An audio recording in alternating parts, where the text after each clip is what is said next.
Bonsoir. Le 30 septembre 2006, Monseigneur Jean-Pierre Quatennose accorde une interview à l'hebdomadaire Famille chrétienne. Interview qui va agir comme une sorte d'électrochoc. Sous le titre « École catholique réformée par le haut », l'archevêque d'Avignon appelle en quelque sorte l'enseignement catholique à redevenir pleinement catholique. Samuel Pruvot, bonsoir. Bonsoir. Vous êtes rédacteur en chef actualité de l'hebdomadaire Famille chrétienne. J'imagine que c'est un numéro qui a suscité des réactions. Oui, beaucoup de réactions, et des réactions unanimes en disant « Monseigneur Quatennose, peut-être n'a pas la solution miracle, mais il a osé briser un tabou ». Je vous lis juste un mail, on en a reçu plusieurs centaines. « Je veux vous dire ma satisfaction sans partage à la lecture de votre article sur l'enseignement catholique. Enfin, en lettres capitales, point d'exclamation. Nous attendions depuis des décennies maintenant ce diagnostic d'évidence.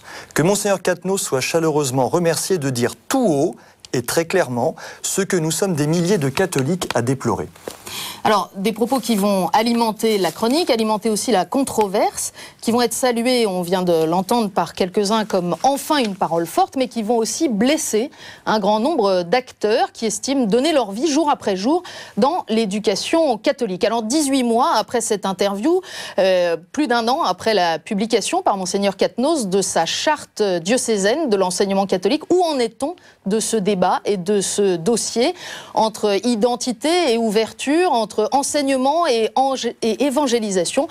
Comment se fait l'équilibre et comment se gère aussi ce paradoxe d'un enseignement catholique en plein succès, comme en témoigne la longueur de ses listes d'attente, mais qui est de moins en moins choisi par les parents pour la raison de son caractère catholique. Monseigneur Aumônier, bonsoir. Bonsoir. Merci d'avoir accepté d'être avec nous ce soir. Vous êtes en quelque sorte le délégué des évêques sur ce dossier. En quoi consiste votre rôle ?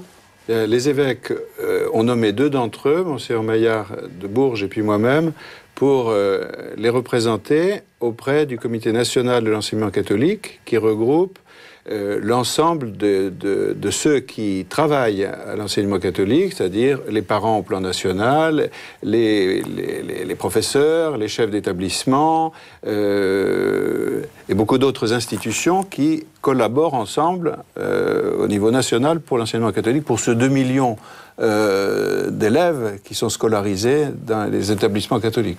Alors, bien sûr, vous pouvez intervenir au cours de ces 2 heures de débat en direct, quand vous le jugez bon.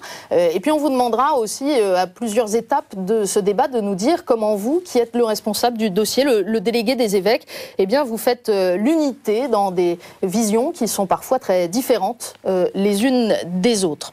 Alors, nous avons plusieurs invités sur ce plateau. Monseigneur Quatennose, qui a en quelque sorte déclenché le tsunami, n'a pas pu être parmi nous ce soir. N'y voyez pas malice, il prêche cette semaine une retraite à des prêtres de son diocèse à Paray-le-Monial, mais il nous a reçus il y a quelques jours en Avignon et nous l'entendrons un peu plus tard dans cette émission nous dire quelle est sa conception de l'enseignement catholique, en quoi consiste sa charte diocésaine et ce qu'il propose comme débat pour l'avenir. Nous accueillons 2 pères évêques de l'Église qui est en France, Monseigneur Faure du diocèse d'Orléans. Bonsoir Monseigneur. Bonsoir. Monseigneur Bagnard de Belle-et-Ars. Bonsoir Monseigneur. Nous accueillons également Madame Dintrosgas qui est présidente de l'UNAPEL, qui représente les parents. Ce soir, l'UNAPEL, en un mot, c'est 815 000 familles adhérentes, des établissements dans lesquels il y a une association de parents d'élèves qui essaye de permettre aux parents d'être représentés, d'être accueillis, et voilà. Alors c'est l'enseignement libre, c'est donc pas seulement l'enseignement catholique, hein? Non, c'est l'enseignement libre. Nous sommes parents d'élèves de l'enseignement libre. Et puis également avec nous, Monsieur Éric Delabarre, bonsoir. Bonsoir. Vous êtes le secrétaire général de l'enseignement catholique. L'enseignement catholique, combien de divisions ? 2 millions d'élèves, 7 500 établissements, 140 000 enseignants, 90 000 personnels salariés des établissements. Oui, donc ça représente une grosse masse. Par rapport à l'ensemble des élèves en France, c'est une proportion importante ? Ça représente environ 18% des effectifs scolarisés, un peu moins en primaire, environ 13,5%, un peu plus en secondaire, 20-22%, avec des pointes dans l'enseignement technique et professionnel, et surtout dans l'enseignement agricole, où l'enseignement catholique scolarise environ 50% des élèves.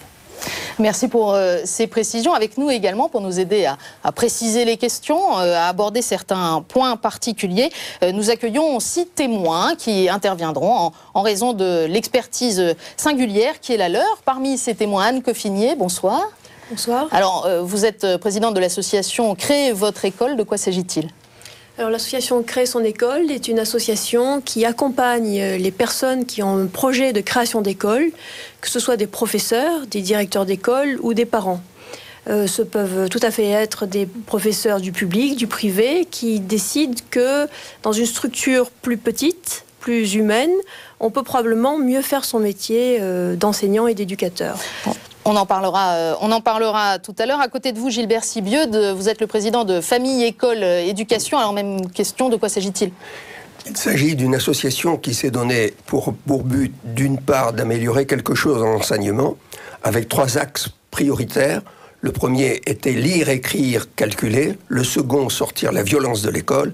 Et le troisième, sortir la drogue de l'école, avec une extension, c'est-à-dire que l'association se propose de favoriser tout ce qui peut permettre l'épanouissement de la personnalité de l'enfant, d'une manière équilibrée, et de combattre tout ce qui le met en péril. Nous avons créé un site Lire-Écrire qui a connu un grand succès, qui actuellement a un grand nombre de visiteurs chaque mois. C'était 50 000 visiteurs par mois en septembre. Alors, à côté de vous, Françoise Candelier, bonsoir. Bonsoir. Vous êtes enseignante et membre des réseaux SLEC, justement. Oui. Alors, dites-nous ce que c'est. Je suis institutrice dans une école publique dans le Nord, à Ronques. Et voilà, on essaie d'installer à l'école le projet SLEC, qui veut dire savoir lire, écrire, compter, calculer. Revenir aux enseignements fondamentaux. Un retour à la transmission des savoirs et à l'instruction des élèves, essentiellement.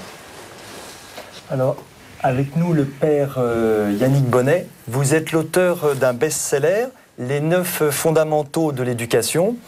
Vous êtes aussi père de 7 enfants.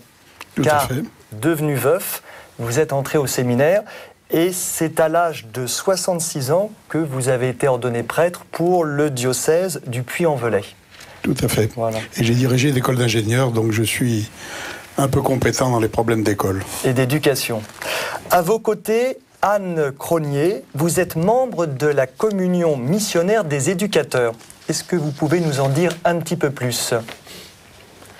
C'est une association qui a été créée en l'an 2000, rassemblant des éducateurs en prenant en compte tous les aspects de l'éducation, donc des parents, des enseignants, des chefs d'établissement, des éducateurs spécialisés, des gens qui interviennent dans la pastorale.